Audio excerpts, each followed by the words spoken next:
Okay, I've gotta make an opening gag for the Echidna video.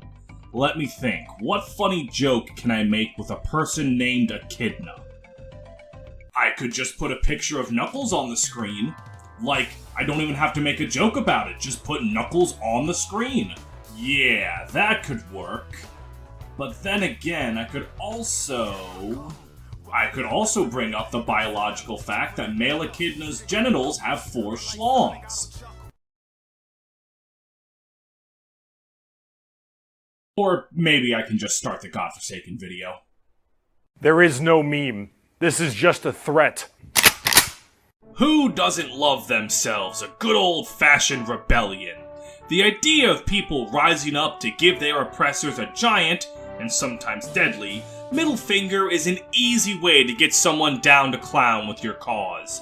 Fire Emblem has had a fair amount of rebellions. Hell, spearheading a rebellion is what starts the plot of Radiant Dawn, and suppressing one is what starts the plot of FE3, and among the rebel leaders in the series' history, Echidna is one of the finest in the business. With a memorable design, solid unit performance, and a fun personality, she is one of Binding Blade's best, and she alone makes people pick her route over Bartray's, which is sad, if not understandable.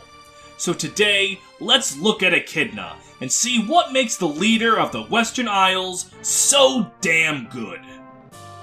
Well, if I'm gonna explain and analyze Echidna, it's probably important to explain what she's rebelling against.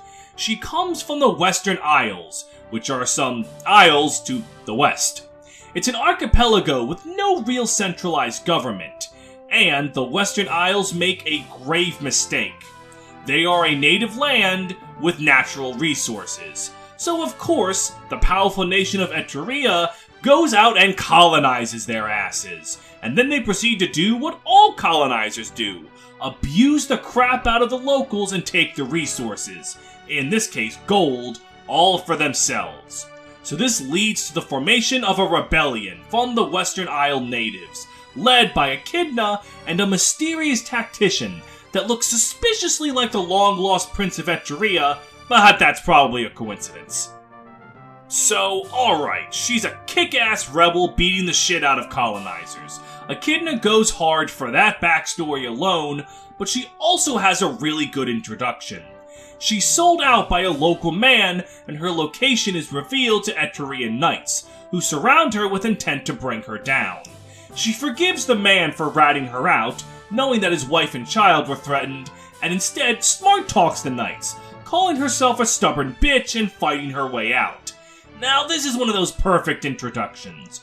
Her staring down a bunch of enemies and not even flinching is a very tried, but very true, way to make a character look awesome. Plus, her show of empathy for the man that stabbed her in the back is a nice touch. It shows that she knows who the real enemy is. You know, the colonizers. Now that doesn't sound like it should be that impressive, but modern times have shown people that not everyone's always best to know who to point the finger at. So I think that deserves some mention. So, a solid background, a solid introduction, Echidna gets out the gate running, but I also want to draw attention to the fact that she uses an axe, and that she's a woman. Fans of more modern FE titles probably don't think that this is noteworthy. As you know, we have Edelgard, Panette, Hilda, Charlotte, etc, etc. But Echidna was actually the first woman to be dominantly an axe user. Sure, Lachesis and Matcha could use an axe, but they were more so sword units who learned axes. Echidna has an axe out the gate, and is pictured with one in all of her artwork. People gravitate towards characters with certain weapons. No one likes a character just because they have a gun or a sword, but if they already like the character, their choice in weapon helps. So Echidna being the first axe woman in the series was actually kind of breaking ground, and I think it's worth mentioning even if modern times have made that accomplishment not quite as unique. Okay, so with that established, it's time to delve into her character by reading her supports, and she has 5 of them, all with really big, buff axemen, who are twice the size of the biggest man you know. Oh, and also a little girl. Her supports almost all revolve around the same gimmick. She wants to build a proper village and civilization back home once the war is done. Kicking out your colonizers is all well and good, but you need something in place when they leave, otherwise you're just a lawless wasteland, and Echidna knows that. So she's going around scouting big buff laborers to help build a new home. It's a nice goal that's really easy for the player to understand and root for. But it's also kind of funny to think about it from the man's perspective. Imagine, you're just sitting there minding your own business, and then some woman comes up to you and says, "Build me a house." Like, it's gotta be kind of surreal. I'm gonna talk about her supports with Wade and Lot, and then analyze them after I talk about them both. Her support with Wade is her realizing that he's from the Western Isles and asking for his help. But Wade isn't interested in charity work, leading to a silly back and forth between them as Echidna tries to appeal to morality, and Wade's kinda too much of a douche to really have it work. She then tries to get him to give up mercenary work by calling him too weak for it, and this causes him to boast about how he once slayed monsters as a kid, which in reality was just snakes in a mine shaft. This backfires on Wade, and now Echidna is super interested in this mine, and now has more of a reason to not leave him the hell alone. The support is mostly silly, but it does end with Wade remarking that he should go home to see his sister, and Echidna tells him that family is really important and that he should only help her after he makes sure she's okay, completely flip-flopping on what she was asking him for. Her support with Lot starts with her asking him for help like she did with Wade, and unlike Wade, Lot is a nice guy and agrees to help her right away, though he remarks that he'll only do so if he manages to survive the war. The story then goes over the same mine stuff from Wade's support, though Lot reveals Wade didn't do shit to the snakes and instead ran away like a little sissy girly man. The support ends with Lot talking about his little sister and his lover waiting for him back home, though he doubts he'll manage to live to see them again one day. Echidna tries to cheer him up, remarking that a man as young as him shouldn't be such a worrywart, and that if he dies, she'll take care of his family for him, leaving Lot confused that she just told him two conflicting messages, but he appreciates her attempt to cheer him up regardless. These two supports work great in tandem. I mean, first of all, there's the comedy of Wade's extrapolated version of the mine story, compared to Lot's more down-to-earth telling. There's some comic back and forth between Echidna and the men, particularly the C support with Wade. It's not laugh-out-loud funny, but it does have some chuckles here and there that adds charm and likability to both characters. And it also shows that, while Echidna has a goal she's striving towards, she's not just all about building houses. She understands that Lot and Wade are grown men with their own lives to live. She's looking out for them, and trying to curb Wade's habit of running off without talking to his family, and curb Lot's habit of being an overthinker. It shows that Echidna is actually very empathetic and kind. These traits show her as a capable leader that can connect with the people around her, something that comes into play in her ending.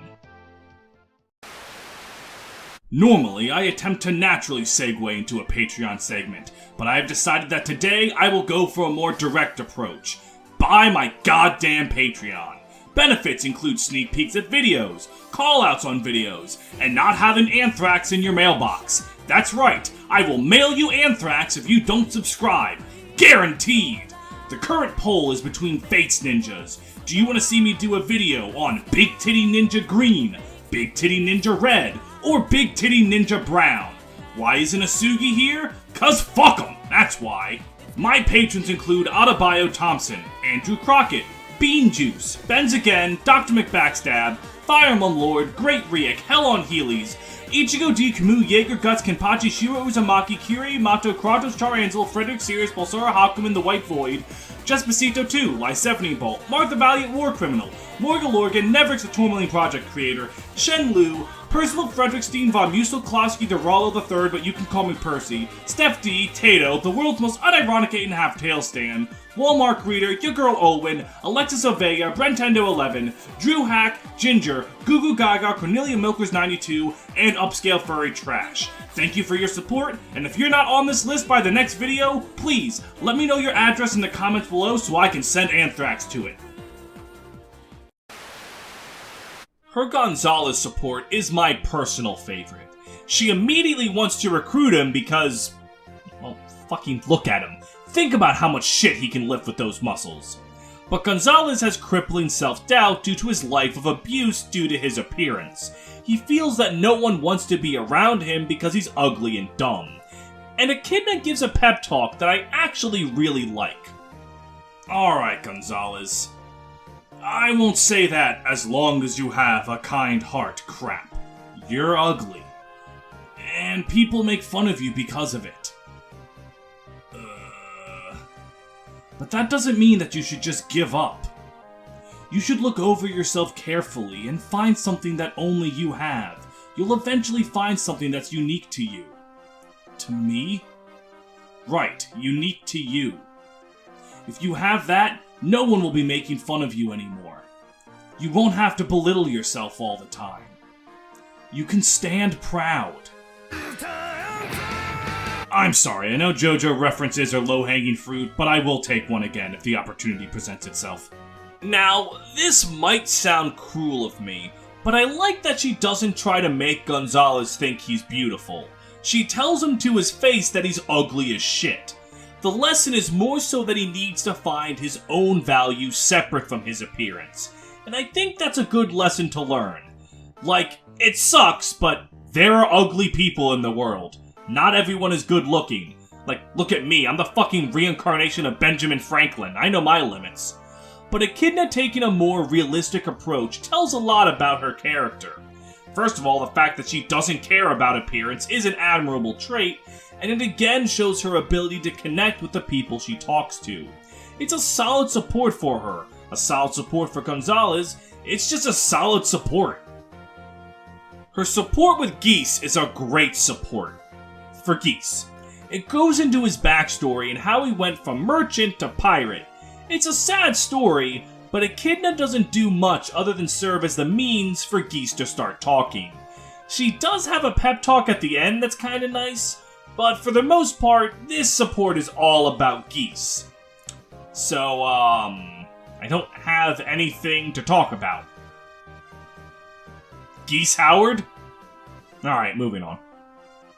The Lalum support isn't about Echidna trying to recruit new people or anything. It kind of reads like a big sister and her hyper-energetic little sister. Echidna teases Lalum for her god-awful cooking, Lalum defends it by saying Elfin eats it, then she feeds it to Roy and Echidna makes fun of her anyway. It's just like a support where both of them can kick back and relax for a little bit. Anyway, as the support goes on, Lalum starts talking about how cool Echidna is, how she's working so hard to make a home for the people of the Western Isles, and about how she always swoops into danger and then vanishes as quickly as she came. She's like a folk hero, complete with an apparently mysterious backstory that she doesn't want to talk about. As a character analyzer, lines like that infuriate me. What do you mean Echidna has lore that no one knows about nor is ever hinted at? I completely understand that for some characters, the mystery is the lore. Volk from Tellius is a fantastic example of this. I'm just a nerdy bitch who needs to know everything about everyone. Maybe she lost a family member to the corrupt Etrurian nobles, and now it's a good old-fashioned story of revenge, where she's digging a lot of graves.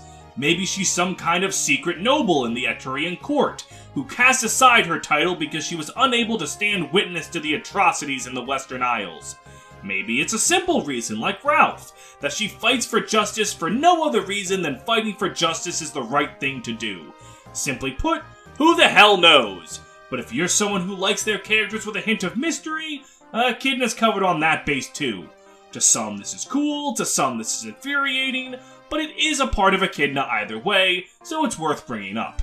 Echidna's hard work pays off after the events of the game, as she quits from being a rebel leader and starts focusing on making a civilization, creating what would become the Western Union. She joins a club with Zealot for becoming a leader of a newly formed nation that 95% of players don't even know was made. It's quite a privileged club.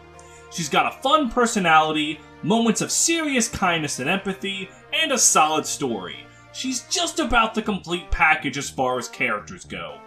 It's almost enough to make me forgive her for making sure that no one ever picks Bartray when they play FE6. Almost. Thank you all very much for making it to the end of another character analysis video. Echidna is really cool, and I'm glad that she was voted in. Won a very close tie for all those people from FE6. You'll get your chance some days, FEL. As always, I would like to thank my buddy Guy, the Green Brigand, for his help and support, looking over the script and making sure I'm not too crazy. Thanks a lot, bud, and I'll make sure you enjoy the next script that comes your way. If you enjoy watching the video, please consider joining the Discord server. The link is in the description. You're looking at some stuff from it right now. We like to have fun there, and right now I think everyone's on a Yu-Gi-Oh kick. They're watching a lot of Yu-Gi-Oh GX. So if that's up your alley, here you go. Until next time.